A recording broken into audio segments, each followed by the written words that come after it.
Hola, muy buenos días, como siempre, aquí estamos listísimas para intercambiar puntos de vista, opiniones, para tratar de informar y de compartir ideas que de repente nos surgen. Este fin de semana, para mí fue un fin de semana sumamente intenso, que empezó más bien desde la semana pasada y que me hizo pensar en muchas cosas que están sucediendo en el país. Empezando por tener que aceptar que tenemos un presidente que fue electo. Es decir, López Obrador fue electo democráticamente en julio de 2018. Si cumplió o no con las expectativas de lo que la mayoría que votaron por él se dieron, ya ahorita es demasiado inútil, creo yo, analizarlo, pues porque ya es demasiado tarde y cuando se hace daño, se hace daño.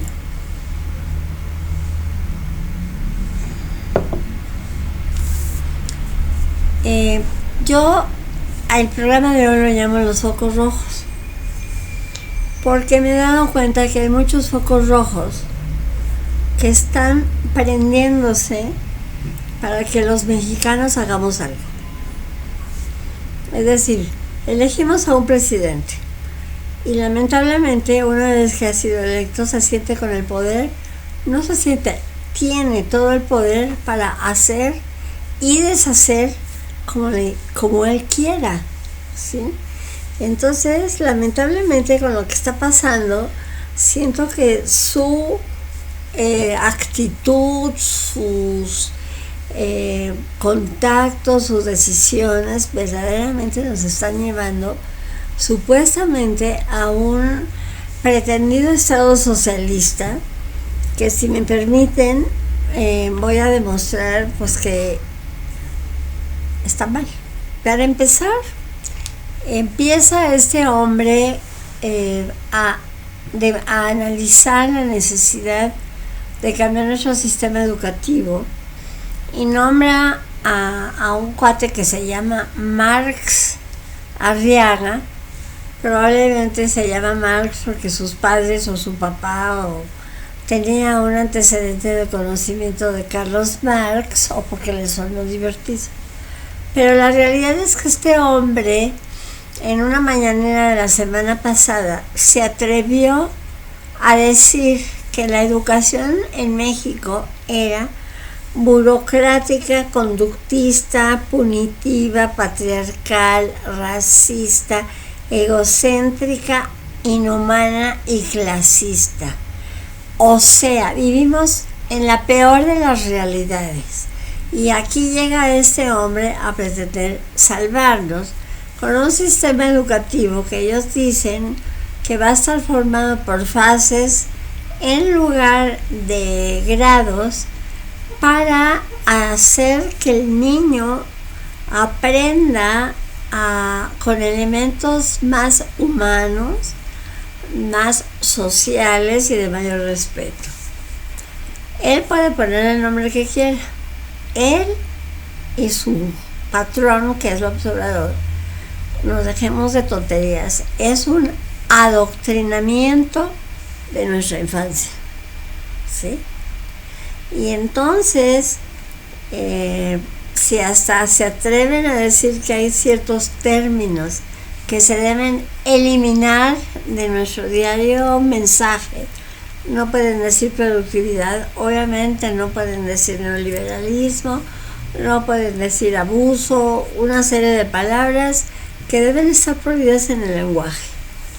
Entonces, tengo una experta en la cuestión de educación, sobre todo de los niños, y a mí me parece que es una falta absoluta de respeto para los niños y de, no sé cómo llamarla, de imposición a la mayoría de la población de este país a adoptar un sistema socioeconómico que no necesariamente es el que queremos, ¿sí? Él ha tratado de imponer un sistema totalmente de adoctrinamiento comunista, socialista. Y para mí el objeto es tener la mayor posibilidad de control de la población, porque no me gusta ya a las masas y obviamente el pueblo. Y entonces esto se me hace como un foco rojo terriblemente importante que tenemos que ya tomar acción, como los voy a seguir diciendo, los focos rojos. Otro foco rojo es el ofrecimiento que López Obrador le ha ahora en su viaje que hizo a Guatemala, El Salvador, Honduras, con el pretexto obviamente de visitar a esos para que se justificara que llega a Cuba, cuando en realidad si se le da la gana ir a Cuba no tiene por qué andar haciendo estupidez y media de justificarlo. Que hubo hasta una explosión por ahí, ¿no? Escuchado. Hubo una explosión en un hotel muy importante y muy icónico, porque ahora hay palabras. La narrativa, lo icónico, en fin. Pero este foco rojo que les estoy diciendo se refiere a que el señor López Obrador le ofrece al presidente de Guatemala que 25,000 guatemaltecos que ya viven en México, que están ahorita en México, tal vez en espera de ser aceptados en los Estados Unidos, o que tal vez ya quieran quedarse a radicar en este país, pero les está ofreciendo, tengan o no trabajo, un servicio del Seguro Social. 25,000. ¿Okay? Por otro lado, otro foco rojo es que unos días antes de que López Obrador viajara a Centroamérica, el señor Ebrard se entrevistó con el secretario de Estado de los Estados Unidos, el señor Anthony Blinken, y uno de los temas obviamente que permanecen y prevalecen es sobre la migración. Y entonces se compromete Ebrard a tener en México 100 cubanos y 20 nicaragüenses diario, traerlos a México, mientras arregla su situación migratoria, ya sea aquí o en los Estados Unidos. Me parece una absoluta incongruencia, Erika. Estos cubanos y estos nicaragüenses que quieren ir a Estados Unidos, pues son disidentes, son gente que no quiere el gobierno que tienen en Cuba y no quieren el gobierno que tienen en Nicaragua. Entonces, por fin, Ebrard y López Obrador sí quieren a Nicaragua y quieren a Cuba, o quieren ayudar a los que se quieren ir de Cuba y de Nicaragua. Pero bueno. Otro punto que ya ahí sí ya, bueno, verdaderamente es así como para decir, a ver, güey, párale a tu radio, es que ofrece 30 millones de dólares para empezar y llegar a 100 millones de dólares. Ofrece el gobierno de México, así lo declaró Ebrard, sin compromiso, totalmente libre, sin presión de ningún tipo, ni administrativo ni financiero, totalmente libre.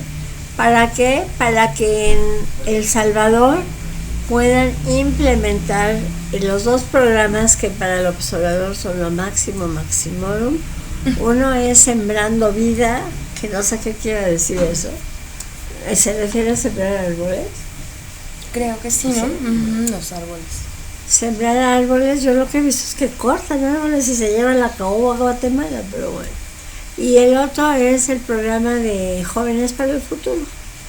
Exactamente los dos programas que han fracasado son esos dos.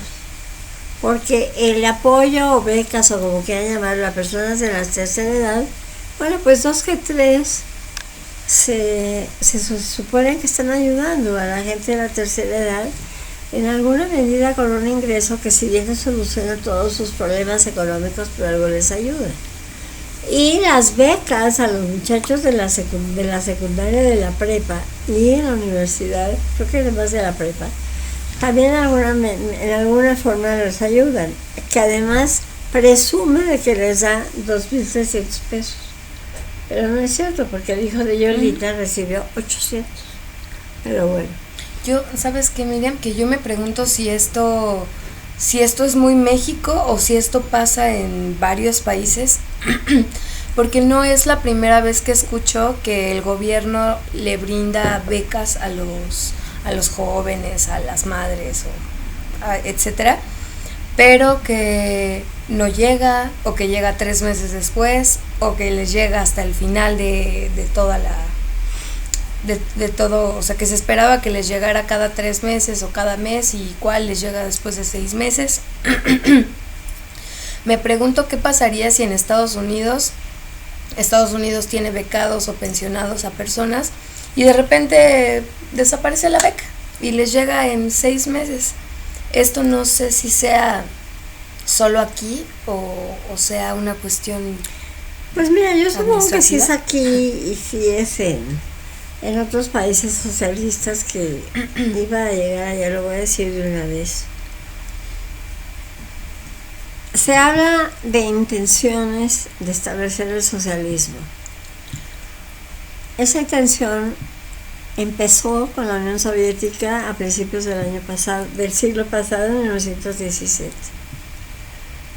Nadie se acuerda, nadie habla de las purgas de Stalin, que para imponer un sistema socialista que nadie quería, mató a más de 14 millones de personas, entre ellos muchos de Ucrania, que lo mencioné la vez pasada.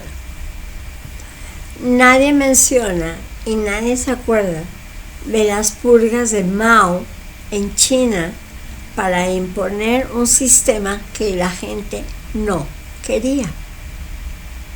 Entonces, y además, o fallan y desaparece, como sucedió en la Unión Soviética, que desapareció, y que Putin, como era de la KGB, se formó en ese sistema. Y precisamente todo lo que hace, que además lo hace con la aquiescencia, quiere decir que se le está permitiendo considerar que él su deseo, su sueño es volver a tener a 13, 14 países bajo su control. Lo mismo pasa en China. Lo mencioné en algún momento hace 2 o 3 programas en donde dije conversatorios, que ya recuerdo la palabra. China es un país híbrido para mí. ¿Por qué? Bueno, pues porque para su gente imponen a la fuerza un sistema socialista, y para el extranjero, para el que va a venir a invertir, es un sistema capitalista que el señor López Obrador lo ha calificado de neoliberal. Esa palabrita de neoliberal yo no he encontrado una descripción exacta de lo que quiere decir, en el sentido de que lo sataniza, porque ni es tan malo ser neoliberal ni es tan bueno ser socialista, todo depende del cristal con que se mira. Pero las pruebas ahí están. O desaparece el sistema porque no funciona, o se convierte en una dictadura donde es peor todavía que si desapareciera. ¿Por qué? Pues porque hay una élite, como ya lo dije, que goza de absolutamente todos los privilegios, y están las grandes masas aquí sí de población que sufren de todas las carencias de alimentos, carencias de educación, carencias de un modo de vida agradable, carencias de tener un par de zapatos decentes, etcétera. Entonces, ¿hacia dónde quieren que volteemos para convencernos de que están bien?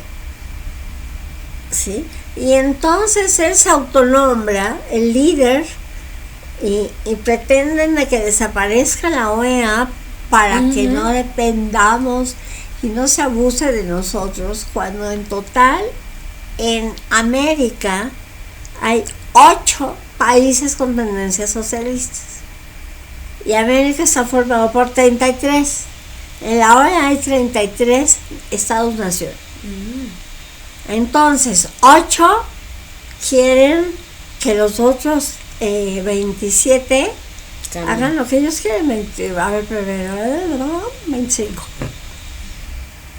Eso por un lado, pero por el otro lado, independientemente de un sistema con una ideología o no, este señor se siente con el derecho de decir qué se debe hacer, con quién se debe hablar, y resulta que, como tú me decías que oíste que va a haber una reunión de las Américas, y tú misma me decías, bueno, ¿y por qué no van a estar todos los países de América? Por una simple y sencilla razón, porque esta reunión de las Américas la está convocando el presidente de Estados Unidos, el señor Biden, y está invitando a democracias. ¿Qué va a hacer Nicaragua ahí?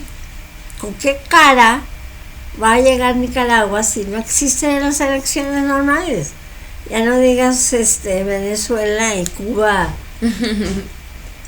Bueno, ¿no? Que lleva 60 años. Y que ayer se atreve López Obrador a decir que hay que retomar la revolución de la revolución para la revolución.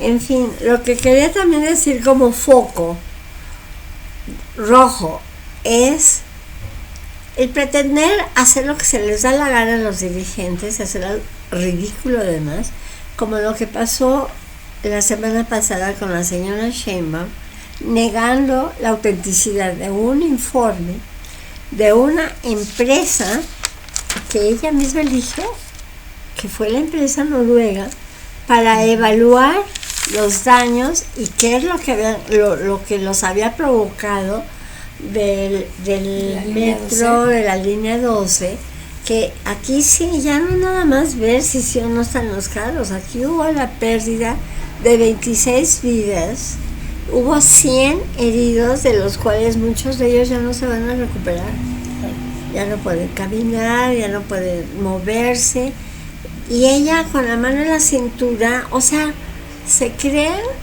que de veras el tener un mugroso puesto de poder las hace dioses. Y ni hablar del estrés postraumático, ¿no? O sea, no sé, ¿no? No puedo imaginarme a una persona que haya estado dentro digamos, ¿no?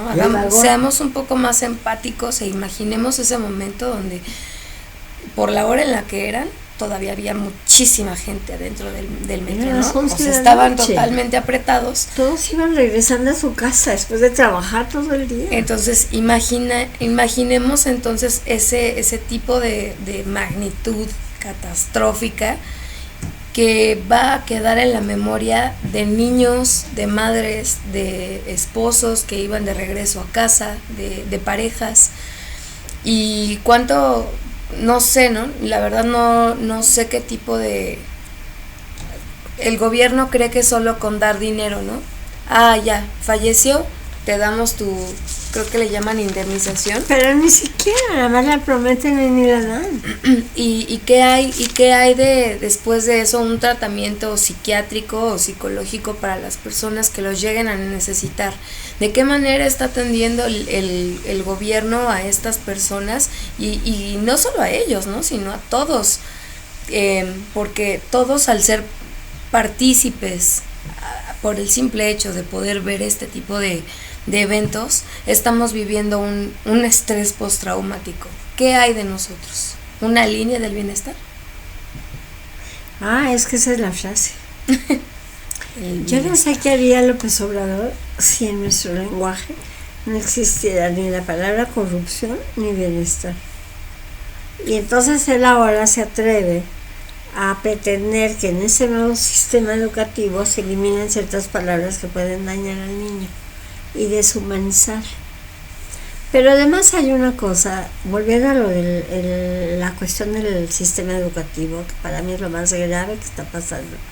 Y es que, bueno, ya, en primer lugar no tienen idea, están sacándoselo de la cabeza, pero en una forma, ¿cómo se dijera?, improvisada y sin elementos de base. ¿Cómo va a ser? ¿Cómo van a ser las materias? ¿Qué se va a enseñar? ¿Quién lo va a enseñar? Y se supone que es hasta tercero de secundaria. Entonces va a ser un sistema sociodoctrinario, socialista doctrinario, hasta, pseudo. Exacto. Hasta tercero de secundaria. Y luego, ahora yo también llegan a la prepa, ¿cómo? No, o sea, esto está totalmente fuera de la realidad. Ahora sí que, como diría Miriam, hasta el mismo sistema va a estar diagnosticado con delirio, porque, o sea, quieren que los tomemos en cuenta que un docente para poder estar sindicalizado y después ser pensionado tiene que pasar entre un promedio de 35 y 45 años, ¿no? Entonces estamos hablando de docentes que llevan aproximadamente 3 cambios de partidos políticos, que llegan con nuevos modelos, y tú como docente entras a tu salón y te tienes que convertir que ahora vamos a hacer un nuevo modelo educativo y ahora va a haber talleres. Ok, me acomodo al taller. Ahora ya no va a ser eso. Ahora vamos a hacer fases. Ok, me acomodo a lo que tu gobierno me digas, pero no le puedes pedir y lo he vivido de verdad. Trabajé yo aproximadamente 8 años en la educación básica, y en todo este tiempo tuve compañeros docentes, colegas de 40, 50 años que ya tenían ese tiempo en el sistema. Pídele a una persona que lleva más de 25 años en un sistema que ahora deje de ser neoliberal. Antes de cambiar a un alumno, tendremos que reformar a los docentes. No reformarlos, es instruirlos, pero además hay una cosa. Se nos olvida algo que es fundamental y que tiene que ver con nuestras relaciones con el extranjero.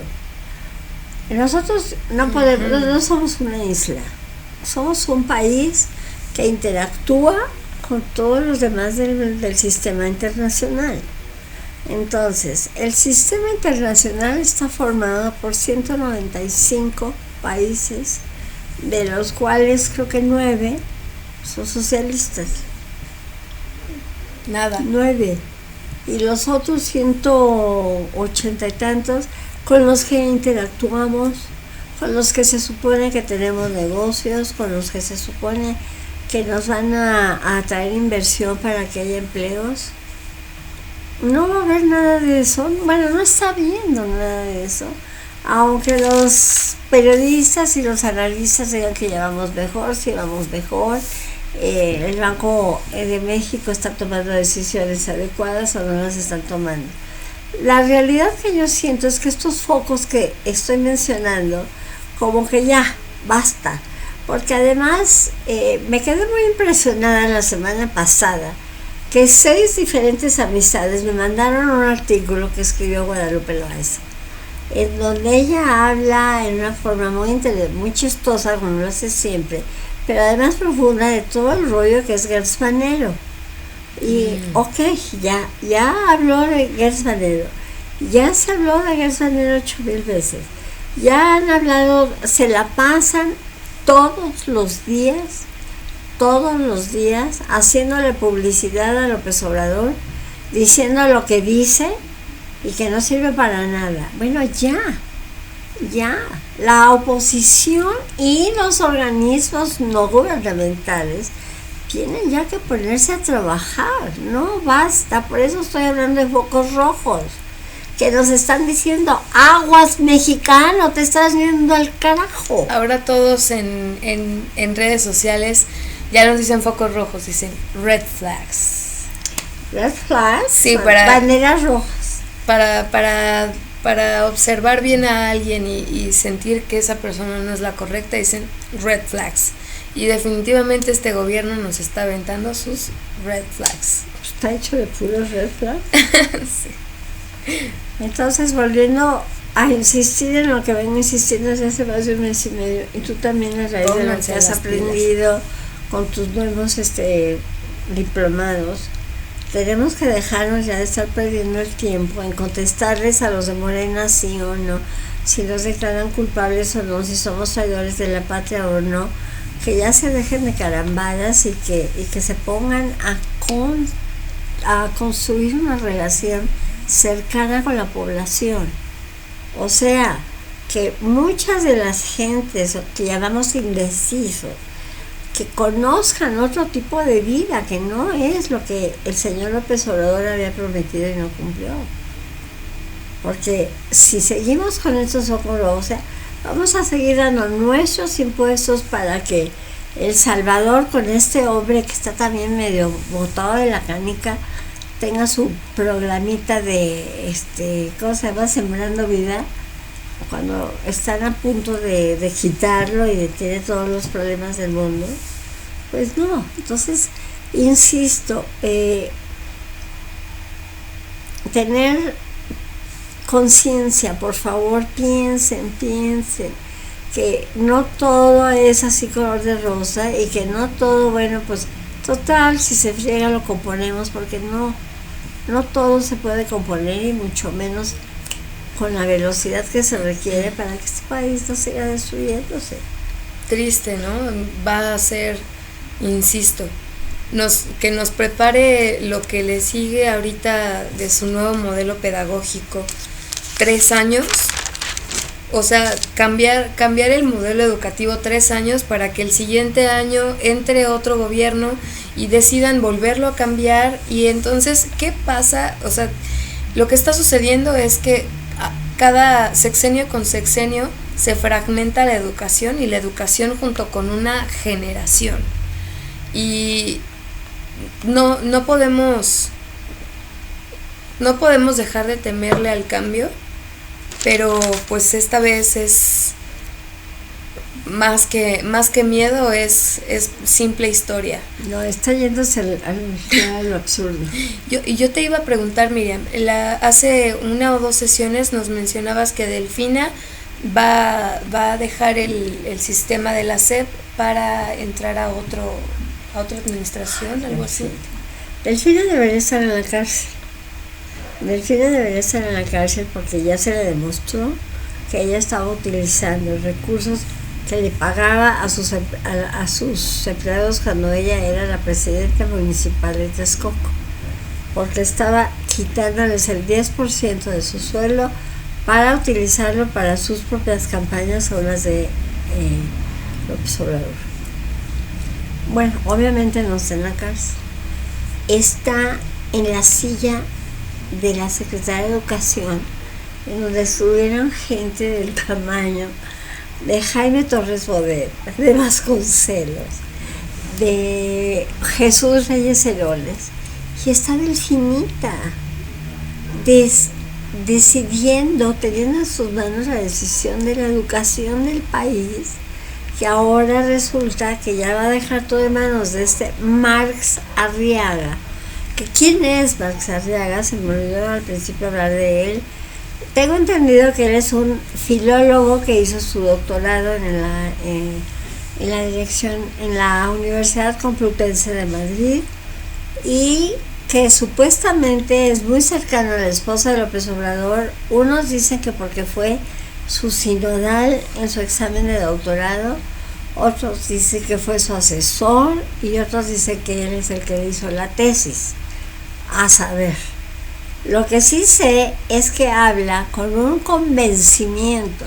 Yo no sé él dónde vive, no sé cómo vive, porque él ha tenido toda su vida de ser un hombre que será como de 42 años, ha tenido toda una vida en un contexto neoliberal. Entonces toda su vida es fallida, y toda nuestra vida es fallida ahora de repente. Y ahora está en manos de él, que es un director, ni siquiera es un subsecretario, porque él como... ¿subsecretario es arriba de director? Claro, Está la secretaria, luego hay subsecretarios y luego hay directores generales y luego hay directores de área.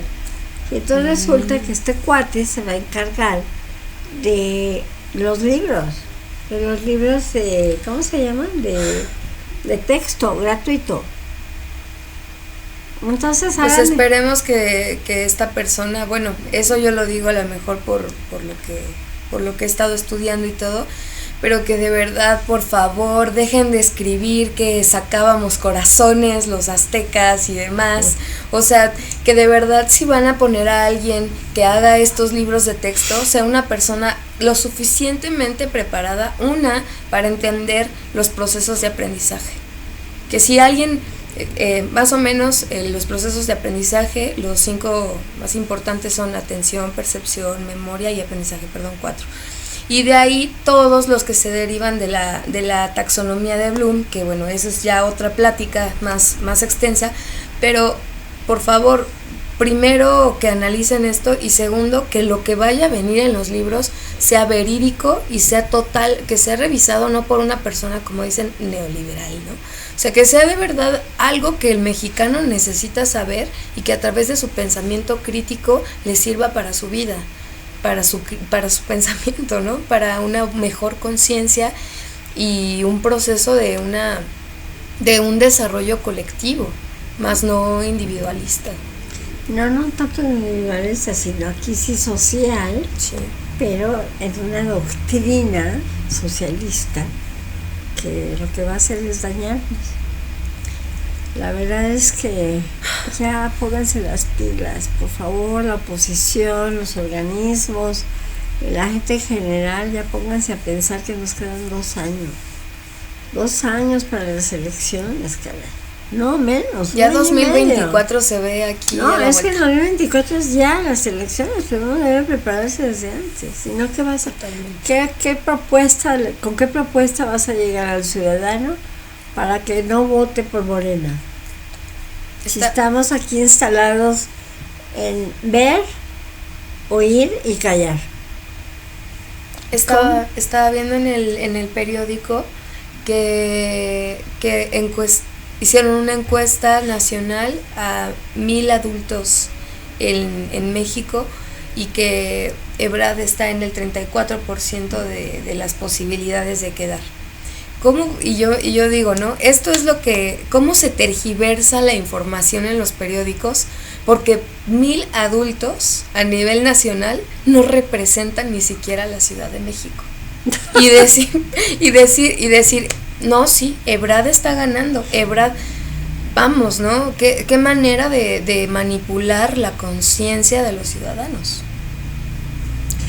Por cierto, ya para terminar les cuento que hace no mucho me encontré una nota donde se decía que en Dinamarca las personas que reciben apoyos económicos, como por ejemplo en este caso las becas de los viejitos, esas personas no tienen derecho a votar.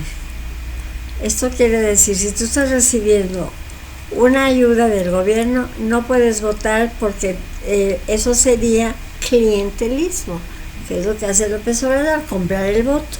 Entonces, quieren ser como Dinamarca, por fin. Dinamarca es neoliberal. Quieren ser como Suecia, como Noruega. Bueno, no son socialistas.